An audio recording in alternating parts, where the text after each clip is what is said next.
आप सभी को नमस्कार। कैसे हैं आप लोग? आई होप आप सब अच्छे होंगे और आपकी तैयारियां अच्छी चल रही होंगी। तो आज हम आ गए हैं एक पुराने टॉपिक जो मैंने कल कराया था, उसी टॉपिक के कुछ इंपॉर्टेंट क्वेश्चन के साथ, जो कि बोर्ड एग्जाम के लिए बहुत इंपॉर्टेंट होते हैं। तो उन्हीं को हम थोड़ा सा कंटिन्यू करेंगे। बट एनसीईआरटी के तो हमने क्वेश्चन सारे सॉल्व कर लिए थे। अब हम आरडी के कुछ जो सीबीएसई में आए हुए क्वेश्चन हैं उनकी प्रैक्टिस करेंगे आज। ठीक है, तो आज हम करने वाले हैं कि आरडी एक्सरसाइज 3.5 उसका सोल्यूशन करेंगे, जो कि सीबीएसई या बोर्ड के अकॉर्डिंग बहुत इंपॉर्टेंट क्वेश्चंस होते हैं, उनको सॉल्व करेंगे। एक चीज और ध्यान रखना है, मैंने लिख दिया है एक्सरसाइज 3.5। ये मेरा काफी ओल्ड एडिशन की आरडी है या न्यू एडिशन की आरडी है, तो सब में एक्सरसाइज अलग हो सकते हैं, बट टॉपिक वही है जो यस्टरडे हमने वीडियो अपलोड किया था। यस्टरडे का टॉपिक था हमारा किसी भी पेयर ऑफ लीनियर इक्वेशन में जो सॉल्यूशंस होते हैं, उन सॉल्यूशन के बेसिस पर यह डिसाइड करना कि इक्वेशन किसको रिप्रेजेंट कर रहा है, कंसिस्टेंट, इनकंसिस्टेंट, पैरेलल, इंटरसेक्टिंग या फिर नो सॉल्यूशन, मेनी सॉल्यूशन। तो उसी कॉन्सेप्ट को हम आज और एक्स्ट्रा प्रैक्टिस करेंगे। इसका रीजन भी यही है कि अब इंपॉर्टेंट इतने हैं कि एग्जाम के नजरिए से, बोर्ड एग्जाम के नजरिए से बहुत आते हैं एग्जाम में, तो आप कह सकते हो मोस्ट इंपॉर्टेंट टॉपिक है, तो इसलिए हम आज इसे कवर करने वाले हैं। तो जैसे पहला क्वेश्चन है आपके आरडी का 1 to 4। 1 to 4 में कह रहा है क्वेश्चन कि आपको दो इक्वेशन दे रखे हैं बच्चे, x minus 3y is equal to 3 and 3x minus 9y is equal to 2। एक इक्वेशन ये दे रखा है, एक और ले लेते हैं, दो कर लेंगे हम, इसमें दो पार्ट करते चलेंगे बच्चे। 3x minus 5y is equal to 20, फिर इधर है 6x minus 10y is equal to 40। दो इक्वेशन आपके पास है। ओके, अब इन दोनों इक्वेशन में आपसे कह रहा है कि आपको बताना है इनको सॉल्व करके कि इनका जो इक्वेशन है वो किसको रिप्रेजेंट करेगा। ठीक है, तो हम इसे कंटिन्यू करने वाले हैं।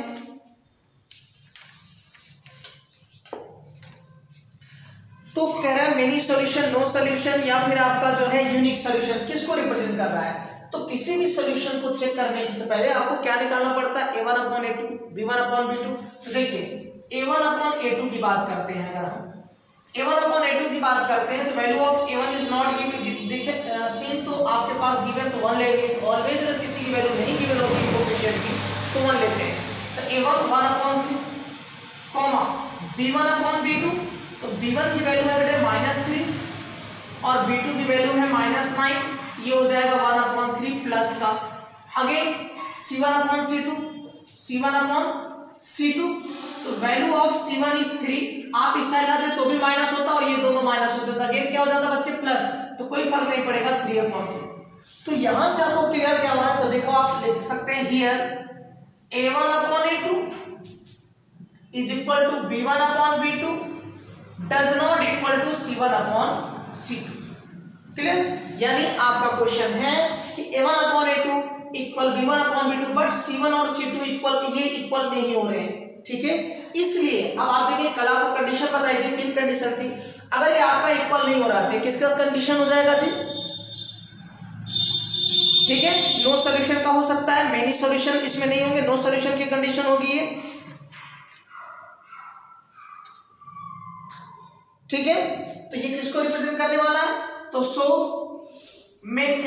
ये क्या कह रहा है, नो सॉल्यूशन कह सकते हैं इसको, और या फिर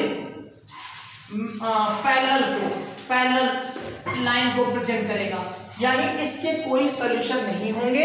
इस इक्वेशन को सॉल्व करने पर एक्स वाई की वैल्यू कोई नहीं आएगी। दूसरा, ये जो इक्वेशन है ये किसको प्रेजेंट करेगा, पैरेलल लाइन को। कहने का मतलब है बेटे जब आप ग्राफ रिप्रेजेंट करेंगे तो इसमें जो लाइन जाएंगी वो एक दूसरे की क्या होंगी, पैरेलल होंगी, ये कहने का मतलब है। ठीक है, तो वहां से आप चेक कर सकते हैं। इसका दूसरा पार्ट करते हैं। अगेन आपको कैलकुलेट करना है बेटे a1/a2। तो देखिए a1/a2 अगेन वैल्यू आ गई बेटा 3/6 कॉमा b1/b2, तो b1 की वैल्यू है -5, b2 की वैल्यू -10, तो आएगा 1/2। तो आपको c1 c2 की निकालने की जरूरत नहीं पड़ी, बिकॉज नहीं हो जाएगा बेटे 3 × 3 3 2 अगेन 1/2, तो c1/c2 कैलकुलेट करो बच्चे। c1/c2 20/40 देखिए, अगर आप इसको इधर लाते -20, इस साइड लाते -20, तो माइनस अगेन हो जाता बच्चे प्लस। इसलिए बेटा क्या करना है, इसमें ये कैंसिल आउट कर दो, 0 0 2 1 जा 2 2 2 जा तो 1/2।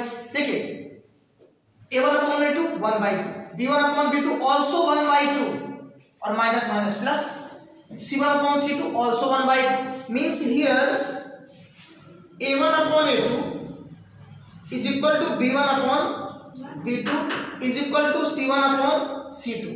तीनों आपस में इक्वल हो गए, इसलिए आपके क्या है ये मेनी सॉल्यूशंस की कंडीशन है। तो यहां पर क्या होगा, मेनी सॉल्यूशन की कंडीशन होगी। ठीक है,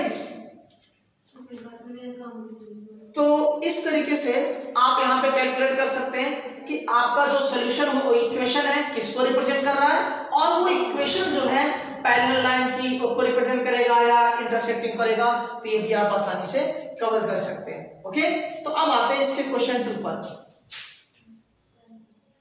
ठीक है, तब तक आप इसे स्क्रीनशॉट ले सकते हैं, नोट कर सकते हैं। अब हम करते हैं इसका दूसरा पार्ट।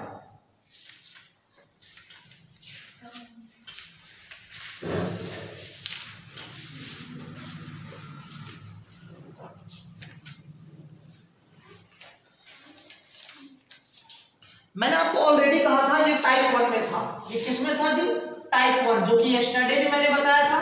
अब टाइप 2 की अगर हम बात करें, टाइप 2 में बेटा क्या होता है कि आपका कंडीशन दे रखा होता है कि सॉल्यूशन यूनिक है, यानी ये कंडीशन ऑलरेडी गिवन होगा, आपको बस वैल्यू पुट करके किसी एक अननोन डेटा की वैल्यू निकालनी है। For example kx + 2y = 5, kx + 2y = 5। दूसरा दे रखा है आपको 3x + y = 1, 3x + y = 1। ये दो इक्वेशन है। अब आपका क्वेश्चन कह रहा है यूनिक सॉल्यूशन की कंडीशन है। किसकी कंडीशन है, यूनिक सॉल्यूशन की कंडीशन है। अगर ये यूनिक सॉल्यूशन, तो देखिए given unique equation has unique solution, equation has unique solution. अगर इक्वेशन जो है यूनिक सॉल्यूशन को रिप्रेजेंट कर रहा है, तो आपको पहले यूनिक सॉल्यूशन की कंडीशन लिखनी है। तो यूनिक सॉल्यूशन की कंडीशन क्या है, a1/a2 और does not equal to b1/b2, ये कंडीशन है। यानी देखो इसमें डिफरेंस क्या बेटा, यहां ये गिवन नहीं था कौन सी कंडीशन है, हमें लास्ट में पता करना था, और यही नो सॉल्यूशन की भी कंडीशन है, यही आपका नो कंडीशन की भी सॉल्यूशन है। तो यहां पर आप रख दिए। अब वैल्यू पुट करिए, a1 की वैल्यू k, a2 की value 3, it does not equal b1 की वैल्यू 2, b2 की वैल्यू यहां पर कुछ नहीं 1, क्रॉस मल्टीप्लाई करिए, k1 बन जाए k1 does not equal to 6। इसका मतलब आपका ये, ठीक है, इस तरीके से आप इसे सॉल्व कर सकते हैं। इससे में और एक क्वेश्चन कर लेते हैं, इसका दूसरा पार्ट। दूसरा पार्ट है आपके पास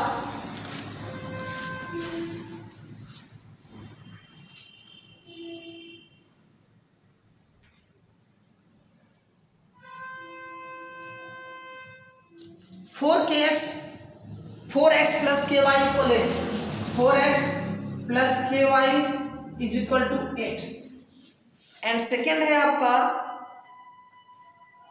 2x + 2y = 2, 2x + 2y = 2।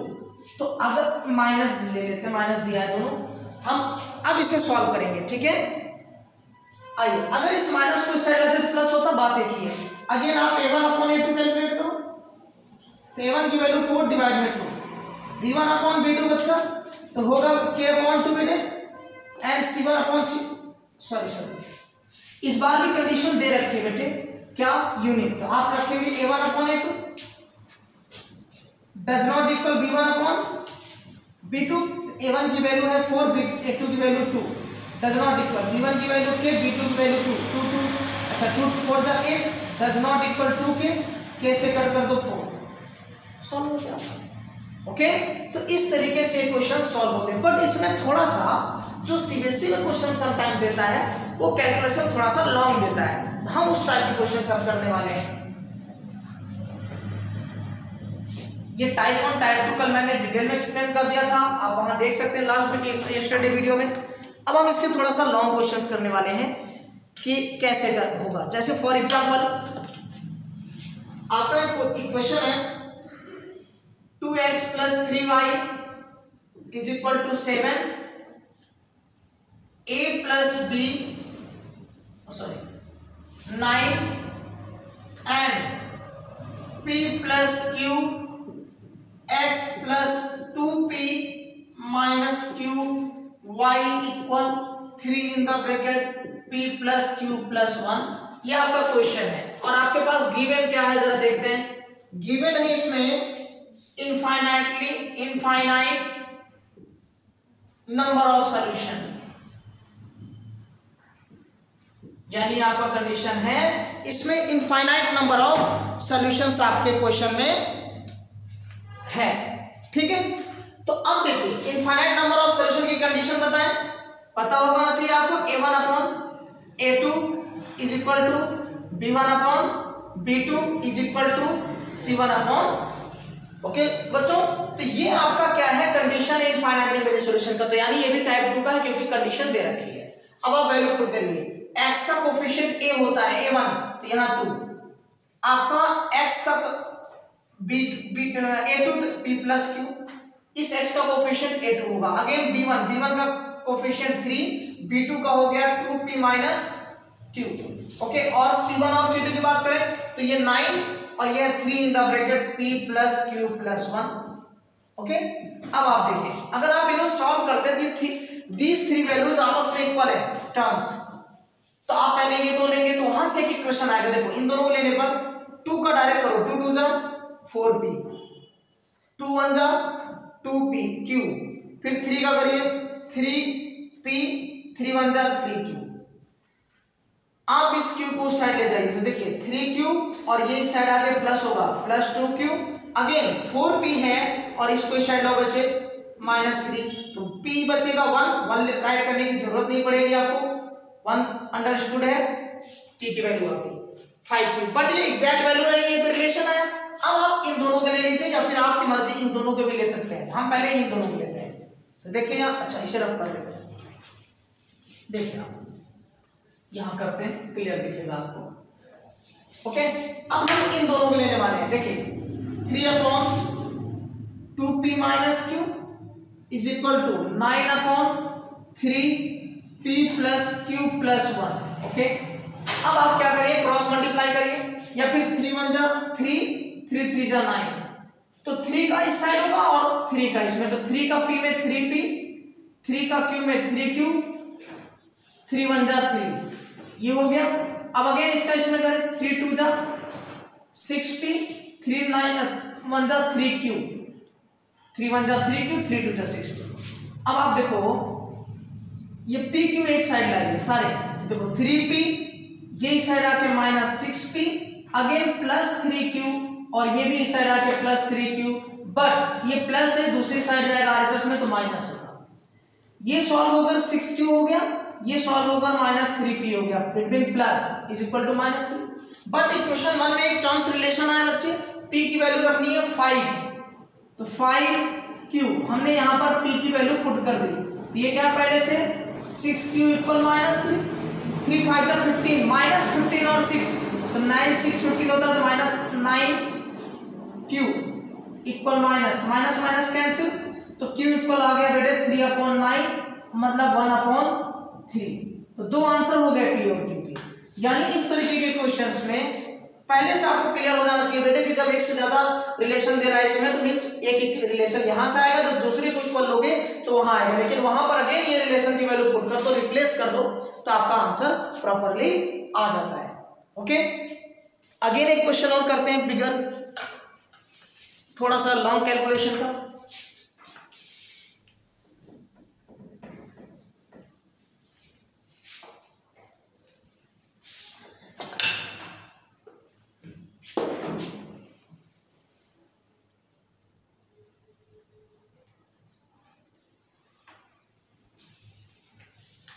देखिए कभी कभी ऐसे रहता है alpha x plus 3y is equal to alpha minus 3, second है 12x plus alpha y is equal to alpha. ठीक है, ये आपका क्वेश्चन है। अब इसमें इस बार दे रखा है आपको नो सॉल्यूशन की कंडीशन दे रखी है, आपको क्वेश्चन ने कहा है नो सॉल्यूशन की कंडीशन है। ओके, तो देखिए given equation has no solution, no solution, तो नो सॉल्यूशन की कंडीशन क्या बेटे, a1 upon a2 equal b1 upon b2 does not equal to c1 upon c2। Okay, अब आप वैल्यू पुट करें, a1 की वैल्यू अल्फा, a2 की value 12, b1 की वैल्यू 3, b2 की value alpha, c1 does not equal, c1 की value alpha minus 3 और ये हो गया अल्फा। कॉन्सेप्ट वही बच्चे, आप इसको लेंगे तो डज नॉट इक्वल है, तो आप इन दोनों को ले लीजिए, क्रॉस मल्टीप्लाई करिए, अल्फा अल्फा, अल्फा स्क्वायर 12 3 जा 36। अब यहाँ most of the student mistake क्या करेंगे, बहुत इंपॉर्टेंट है, इस पॉइंट को समझिए, इंपॉर्टेंट पॉइंट है यहाँ पर। मोस्टली बच्चे क्या करते हैं, अल्फा स्क्वायर कैंसिल, ये रूट बिल्कुल परफेक्ट है, फिर यहाँ आंसर लिख देते हैं 6। यही आप गलत हो जाएंगे बेटे, यही आप गलत हो जाएंगे। इसका जो आंसर आएगा अल्फा स्क्वायर वो आने वाला है प्लस माइनस 6, ये परफेक्ट है। कैसे, जरा इसे सॉल्व करके देखते हैं, चेक करिए। अल्फा इक्वल स्क्वायर इक्वल 36, आप इसको इस साइड लाओ तो क्या होगा, अल्फा स्क्वायर माइनस 36 इक्वल 0। ध्यान देना, अब ये बन गया एक identities, A square minus B square. First bracket में आएगा बच्चे a plus B alpha plus 6, second में आएगा alpha minus 6 is equal to 0। तो अल्फा की वैल्यू कितनी आ गई, प्लस 6, और यहां से आ जाएगी माइनस 6। यस्टरडे बहुत सारे टॉपिक आपको मैंने वीडियोस अपलोड किए जिसमें आपको बताया था डिग्री डिसाइड करती है बेटा कि कितने जीरो जाएंगे। यहाँ डिग्री 2 है तो क्वाड्रेटिक इक्वेशन हो गया, और क्वाड्रेटिक इक्वेशन है डिग्री 2 तो आंसर भी 2 आने चाहिए, यानी सॉल्यूशन 2 आने चाहिए। अगर आप 1 प्लस लिखते हो तो आपके आंसर्स इनकम्प्लीट हो जाएंगे, या आप कह सकते हो अधूरा है, कंप्लीट तब होगा जब इसके आंसर्स कितने आएंगे, 2 आएंगे।